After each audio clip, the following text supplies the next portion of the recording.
Mario Kart 8 Deluxe has a lot of tracks. If you're a new competitive player trying to learn said tracks, or your competitive league just started allowing DLC tracks, you're probably overwhelmed with just how much there is to learn. It can be very difficult to learn how to play all 96 tracks on a competitive level. That's why I'm making an easier way. In this series, I will explain the single most important technique to learn for each track in the game. The idea behind this is to give you a starting off ground to quickly improve at the tracks without having to spend hours time trialing each track. In this video, we will go over the Flower Cup. Mario Circuit is a pretty boring track when it comes to driving tech.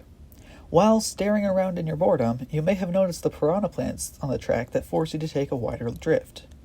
There's actually a way to take these turns tighter.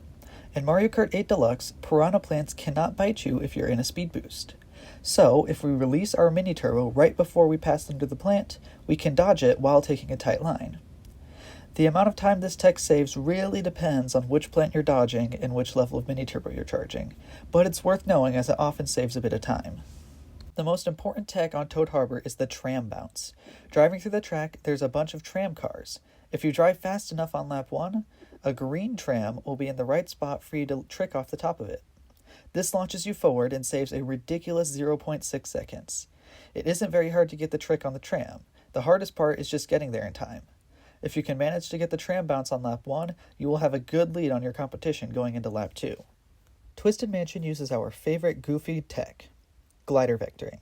When you reach the split path underwater, take the left path. Instead of releasing your drift after the next turn, hold out on your drift. You will bonk the wall a few times until you reach the glider.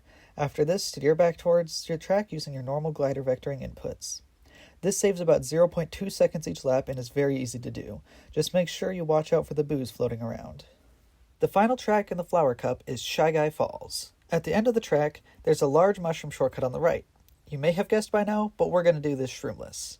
To do this, start a right drift while you are on the wet road under the upper section. Hold this drift and aim to bonk this part of the wall. This will realign you to release an orange mini turbo and hop through the shortcut. Then land in a right drift and trick off the next ramp to complete the shortcut. This is by far the hardest tech in this video, but it saves 0.8 seconds each lap and can be done pretty consistently with practice. It is very important to learn if you want to win on Shy Guy Falls. You now know the most important technique for every track in the Flower Cup. Master these and you'll win on these tracks much more often. As always, let me know in the comments which strat was your favorite and if you think I missed something important. While you're down there, like the video to let me know it helped you, and subscribe so you know when I release the next video in this series. Thank you for watching.